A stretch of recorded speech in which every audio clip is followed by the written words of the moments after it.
to mga chartered flights, VIP passengers, I want their baggages inspected, incoming and outgoing. Pag nagalit sila, turo nyo ako. Araw-araw kitang patatawagin dito sa Senado. Hanggang ngayon, wala pa rin processing center ang airport para sa mga VIP passengers sa mga private and chartered airplanes. Why? Going abroad. Noong po huli natin na tinalakay po natin nung huling hearing, binanggit niya po niya yan. Yes. Nag-start po kami kagad, nagpalagay na po kami ng mga security doon sa mga entrances po ng GenNav.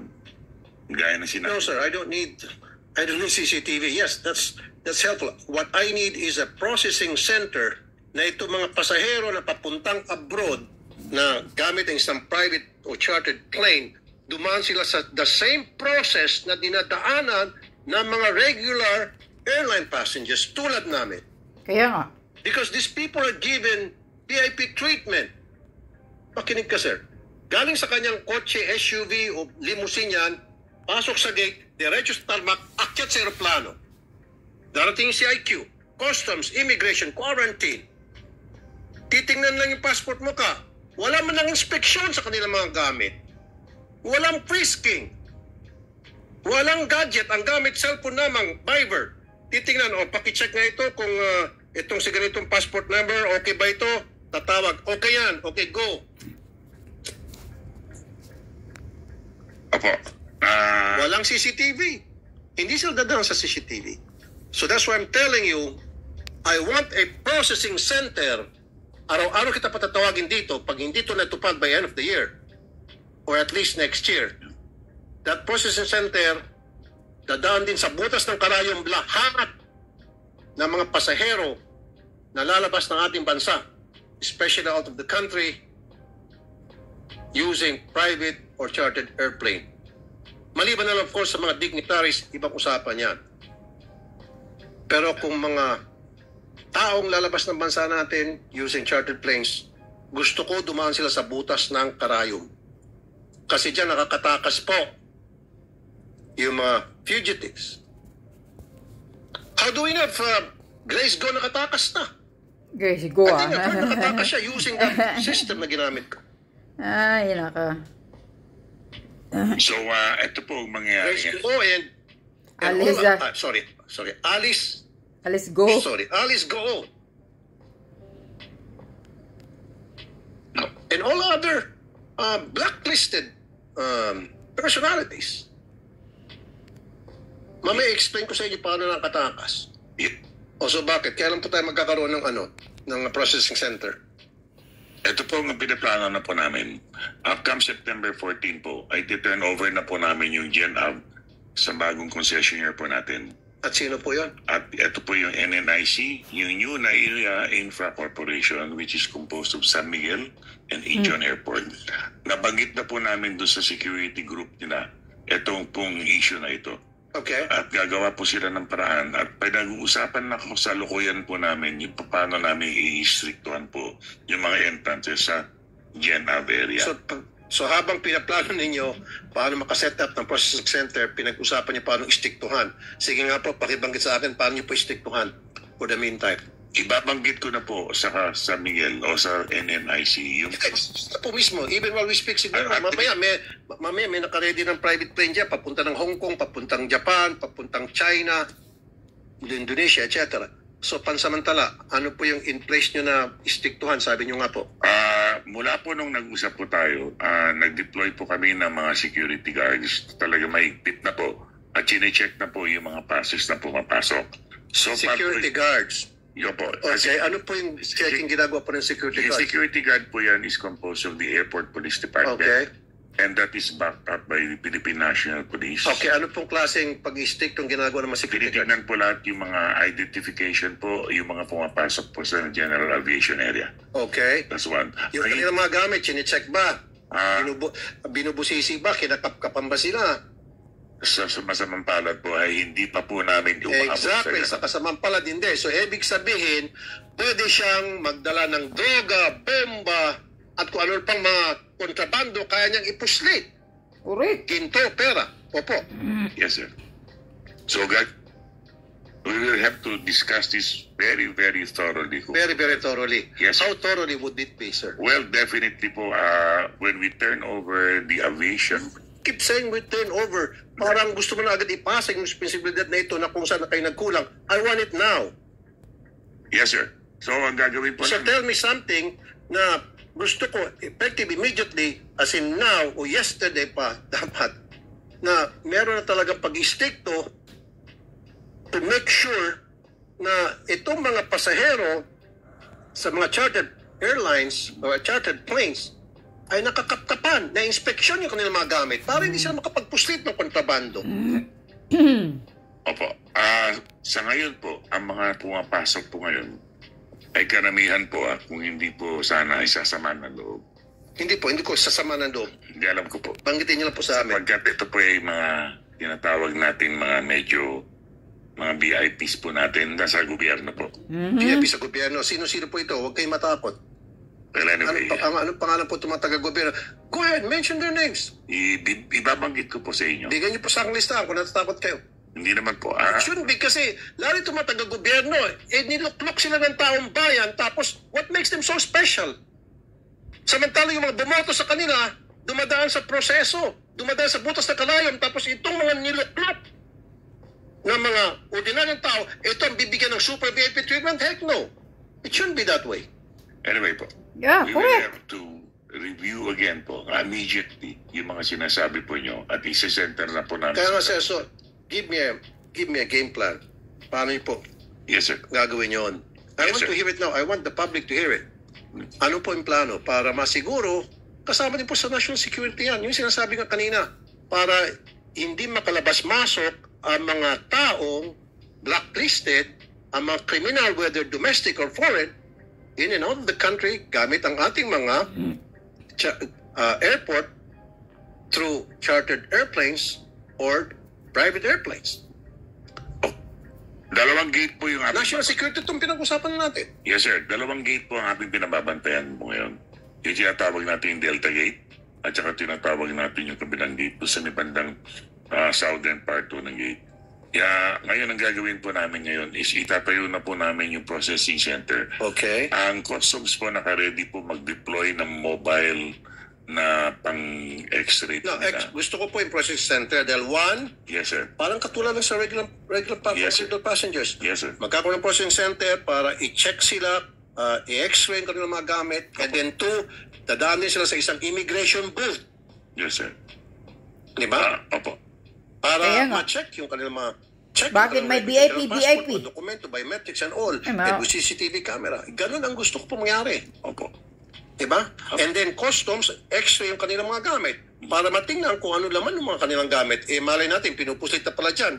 Droga, Correct. baril, granada. Pera. Magdi-deploy po ang mobile x-rays po ang customs. That's one. And when that's going to happen, sir?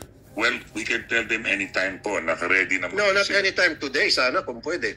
We'll have to coordinate. Kasi araw-araw pala, marami nakakapuslit. Tama, sir? Tama po. Yan kasi, sir, matagal ko na sinabi, last year pa, walang kumikilos.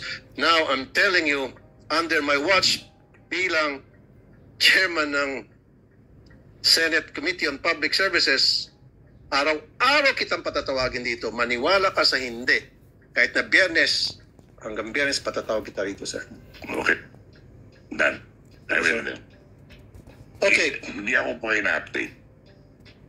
give me an update. Next week, usap ulit tayo. Yes, sir. Give me an update kung ano nangyari. Yan. Ganyan ang ngayon bulabog na. Na ganyan pala ang treatment ng mga mga VIP sa immigration sa airport. Oh. Kaya maraming nakapuslit na mga sindikato. Kasi yung ibang mga immigration dyan, kasabwat na yan. Pagpasok ng sindikato, halimbawa, taga-ibang bansa na mga sindikato, mag-text na yan sa immigration, ganito, doon ka dadaan na gate, doon na gate ka dadaan. Tapos ganito, si Pulano ang hanahanapin mo. Pag nandyan na yung kasabwat na immigration, Aabutan na lang ng envelope. Yung envelope na yon, maraming milyon na pera. Tapos lusot na. Ayan, nakapasok na. Yan. Ganyan ang sistema. Matagal na to eh. Hindi lang ito ngayon, Senator Rapi Tulfo. Matagal na itong bulok na sistema ng immigration. Noong panahon ni PRRD Duterte, nabubuking niya na lahat yung sinasabi noon na ano yung tawag noon pastillas.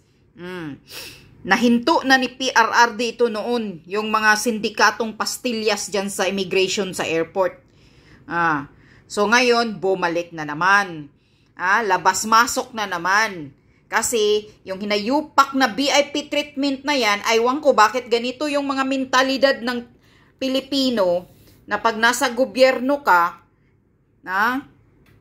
VIP treatment ang ibibigay sa'yo. Sana parihas lahat. Tama si Rapi Tulfo. May puntos ka dyan, Senator Rapi. Taong bayan ang naglukluk sa mga gobyerno na yan, bakit bibigyan ng VIP treatment? Whereas yung kami, mga ordinaryong Pilipino, ordinaryo, pahihirapan pa sa immigration. Ang dami pang mga abusadong power tripper sa immigration. I-offshore pa ang paglipad. Offload. I-offload pa. Nasasayang pa yung ticket nila. Imbis na gusto lang na mag-aliw-aliw sandali sa ibang bansa, may pera nakabili ng ticket, pinagtripan pa sa immigration, na-offload pa. Sayang pa yung ticket niya, nagastos yung pera niya sa ticket, hindi nakalipad. Pero itong mga hinayupak na mga gobyerno, may pa-VIP treatment pa kayo. Ang ina ninyo. Dapat talaga tanggalin tong sistema, bulok na sistema sa airport o sa immigration. Yan. Kaya maraming mga kontrabandong nakapasok, maraming mga sindikato, mga wanted, na taga-ibang bansa, papasok sa Pilipinas dahil ang Pilipinas, madali lang busalan ang airport, ang immigration. Busalan mo lang ng pera, lusot na. Yun ang nangyayari noon kay PRRD time na maraming na-booking ni PRRD na sabi pa ni PRRD, pag hindi nyo ihinto yung mga pastillas meaning, nakalukot, nakabalot ng envelope yung pera. Isang sindikato ang papasok ng Pilipinas, may pastillas na bit-bit, bayad sa mga immigration para makalusot, makapasok sila. Ngayon, bumalik na naman itong sistemang bulok na sindikato. Dahil yung VIP treatment na hinayupak na yan, talagang kailangan tanggalin yung mga VIP treatment na yan. Yung mga may sariling mga helicopter, mga walang chiking-chiking Ay, naku. Talagang gobyerno ng Pilipinas, napakabulok ng sistema ng Pilipinas. Kaya kahit anong gagawin mo pa, na gawing maayos, wala talaga. Kasi maraming mga suwail na pagkatapos ng isang presidente, ayan, pagbalik ng isang presidenting walang pakialam, katulad ngayon, si Marcos Jr., walang pakialam, bangag. Walang pakialam, labas-pasok. Pero ang mga ordinaryong Pilipino, yan ang pahihirapan, madaling sigaw-sigawan ng mga hinayupak na nasa immigration, kapal ng mukha ninyo, lumalamon kayo ng pera namin, mga taxpayer. Tapos ganyan kayo umaasta sa immigration. Pa-offload nyo pa yung ibang gusto lang makalipad, makapunta ng ibang bansa pang sandali lang. Tapos i-offload nyo pa. Pag ako'y i-offload nyo, pababayarin ko kayo ng ticket ko.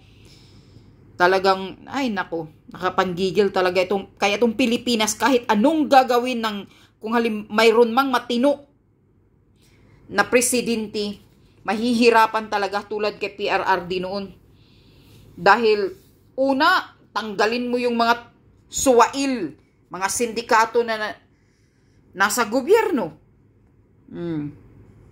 Kaya yun sa immigration dati, maraming natanggal ni PRRD noon ng mga sindikato ng pastillas. Ngayon, bumalik na naman itong kawalang hiyaan sa airport. Ay, nako. Kaya palaging third world country ang Pilipinas. Sana kung mayroon pang fourth world country, ganyan na tayo pinakahuli ang Pilipinas lagi dahil sa inyo na nakaupo na nasa gobyerno ng mga, ay nako, nakapanggigil.